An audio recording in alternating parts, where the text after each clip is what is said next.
आज हीरानगर कॉन्स्टिट्यूंसी में मेरे साथ मंच पर असीर हमारे सीनियर लीडर और यहां के विधायक विजय शर्मा जी। आज के इस कार्यक्रम की अध्यक्षता करते हुए हमारे मध्य में गोपाल महाजन जी, मंच पर आसीन हमारे पूर्व विधायक कुलदीप जी, नरेश जी, हमारे चगर सिंह जी, सुदेश सेठू जी, हमारे पादा साहब जो इस मंच का संचालन कर रहे थे। इस कार्यक्रम में उपस्थित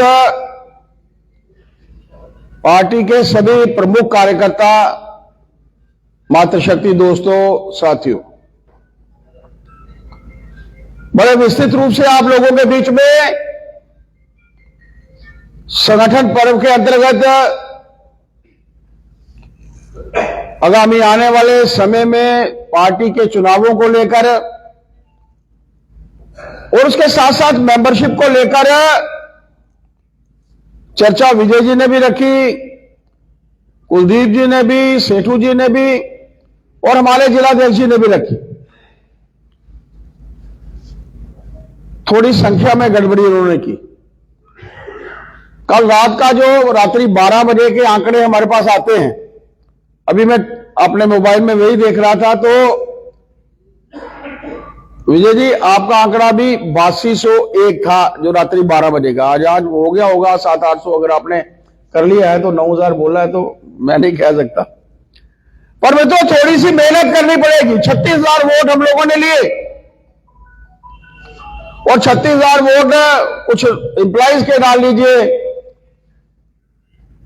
तो हमें कोशिश करनी है कि 25,000 से ऊपर हमारा आंकड़ा जो है वो पहुंचे, और इसके लिए हम लोगों को प्रयास करना है। ये 3 दिन का समय हमारे पास पड़ा है। पोर्टल खुले रहेंगे, आप लोग कर सकते हैं बाद में भी, लेकिन कोई काम नहीं आएगी। हमारे पास जो फिगर केंद्र में पहुंचेगी वो वही फिगर पहुंचेगी जो 15 तारीख संडे रात्रि 12 बजे तक की जो फिगर होगी वही जो है वो काउंट होगी। और ये ठीक है विजय जी ने कि मेंबरशिप को बढ़ाने के साथ साथ लोगों के बीच में जाने का मौका भी है, धन्यवाद करने का मौका भी है। और जब आप उनके घरों में जाएंगे तो लोगों को भी लगेगा कि कोई हमारा धन्यवाद करने आया है, चाहे वो मेंबरशिप के तौर पर ही आप उनके घर जाइए। इतनी मेंबरशिप होना, 36,000 वोट लेना, तो सीधे तौर पर जो बीच वाले वोट हैं, वो बीच वाले वोट प्रधानमंत्री जी के नाम के वोट है। ये आप मान लीजिए, आपने मुझे बोला मैं मेंबर बन गया, तो ये आपके प्रयास हैं। लेकिन ये जो 24-25,000 या 26,000 बीच में वोट आ रहे हैं, ये वोट प्रधानमंत्री जी के नाम के वोट हैं, और इनको धन्यवाद करने के लिए प्रधानमंत्री जी के नाम के साथ साथ आप लोग जब लोगों के बीच में जाएंगे,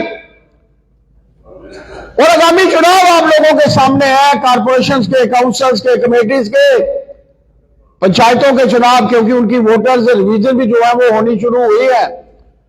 तो ऐसे समय में हमारे प्रयास रहने चाहिए कि लोगों के घरों में जाए, लोगों के परिवार के साथ बैठे, उनकी दुख तकलीफ भी सुने, जो आपको लगता है हम हल कर सकते हैं वो करें, नहीं तो हम अपने जिलाध्यक्ष या हमारे अपने स्थानीय विधायक जी को बताएं कि ये तकलीफ उन लोगों को है, इसका हल करना है, उसके लिए हम लोगों को जो है वो मित्रों प्रयास करना है।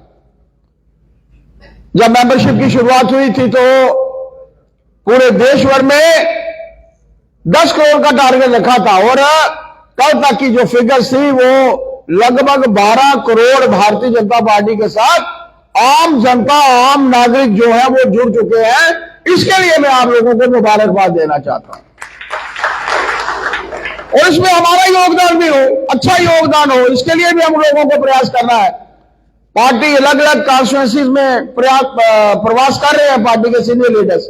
मुझे भी जाने का मौका मिला, अशोक जी भी जा रहे हैं, बाकी पार्टी के सीनियर लीडर्स भी जा रहे हैं। कारण यह है कि पूरे विश्व भर को यह बताना है, और खासतौर पर जब हम कहते हैं, अभी कुलदीप जी बोल रहे थे कि 26% मत हम लोगों ने लिए। यह भी इतिहास है, आज तक भारतीय जनता पार्टी ने जम्मू कश्मीर में कभी 26% वोट नहीं लिए। सबसे बड़ी पॉलिटिकल पार्टी अगर जम्मू कश्मीर में भी पिछले असेंबली के चुनावों में बनकर उभरी है तो वो भारतीय जनता पार्टी है। सत्ता में नेशनल कॉन्फ्रेंस 23%। अपने आप को देश की सबसे बड़ी पार्टी के रूप में उभारने के लिए प्रयास कर रही कांग्रेस मात्र 12% वोटों पर जो है वो मित्रों सिमटी है। पीडीपी 28 सीटें, पिछली बार गठबंधन में हमारे साथ आए 3 सीटों पर। क्या कारण? लोगों के बीच में नहीं जाना, लोगों को नहीं मिलना, पार्टी की अपने देश की विचारधारा के साथ अपनी पार्टी को नहीं चलाना। भारतीय जनता पार्टी अपनी विचारधारा को वही विचारधारा मानती है जो देश की विचारधारा है। मेरे देश का हित पहले। पार्ट कभी आप लोग अपना स्लोगन देखिए, जब कभी आपने बैनर्स के ऊपर लिखा होता है मेरा देश सर्वप्रथम, मेरी पार्टी उसके बाद और मैं अंत में।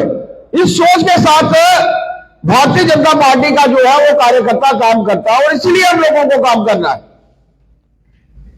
और इन लोगों के लिए सबसे पहले वो खुद है, उसके बाद उनकी पार्टी आती है और देश को बिल्कुल अंत में कर खड़ा करते हैं।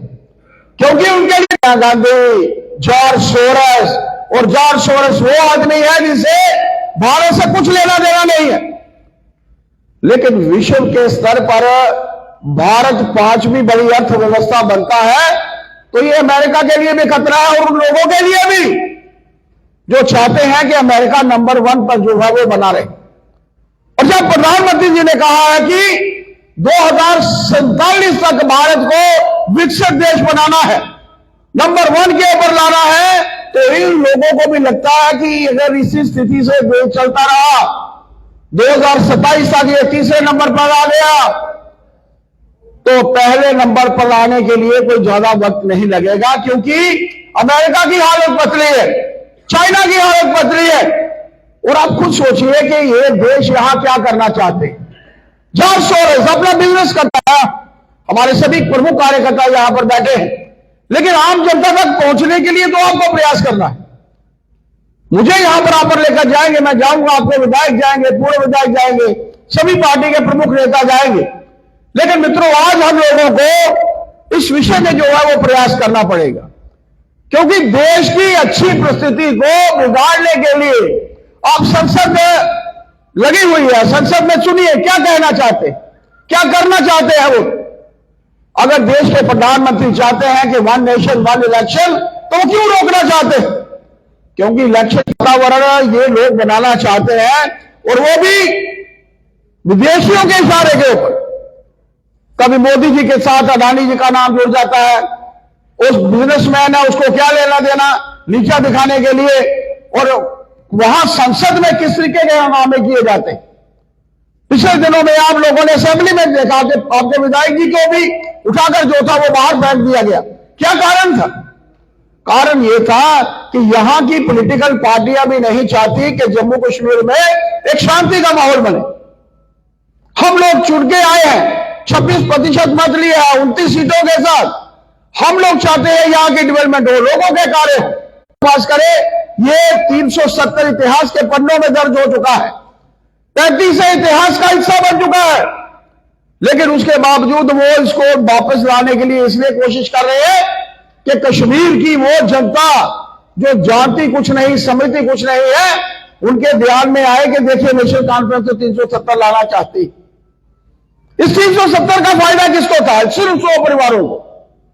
और 370 हटने के बाद किन लोगों को फायदा हुआ? मात्र शक्ति जिसकी शादी यहां से बाहर पंजाब में प्रॉपर्टी पर से हक छिन जाता था, गोरखा समाज के लोग, हमारे वाल्मीकि समाज के लोग, वेस्टर्न पाकिस्तान रिफ्यूजी जो पाकिस्तान से आकर यहां पर सेटल हुए थे, मित्रों को वोट डालने का हक नहीं था। आपके इस क्षेत्र में भी वेस्टर्न पाकिस्तान रिफ्यूजी रहते होंगे, पूरे जम्मू कश्मीर में रहते हैं। जो जम्मू कश्मीर से बाहर चले गए वो उप प्रधानमंत्री तक बने, लेकिन जम्मू कश्मीर में जो आकर सेटल होता था उसको वोट डालने का हक नहीं था। बच्चे पढ़ नहीं सकते थे, बच्चों को नौकरी नहीं मिलती थी, कहा सिर्फ यही जाता था कि 370 हम वापस लाएंगे, 35 से वापस लाएंगे, ताकि जिन लोगों को उनका हक मिला है वो छिन जाए। कैसा वातावरण यहां पर नेशनल कॉन्फ्रेंस कांग्रेस बनाना चाहती है। मित्रों, आज आप लोगों के मध्य में मैं यही अपील करना चाहता हूं कि आप लोगों के बीच में जाइए, अपनी पार्टी के कार्य, अपने सरकार के कार्य लोगों को बताने की आवश्यकता है, घर घर में जाकर। क्योंकि हम लोग वो डिस्कस नहीं करते, हम लोग यही डिस्कस करते हैं कि क्या हो गया, क्या नहीं हुआ। लेकिन अच्छा डिस्कस करने की यह जरूरत है कि प्रधानमंत्री नरेंद्र भाई मोदी जी के नेतृत्व में देश कहां पहुंचा।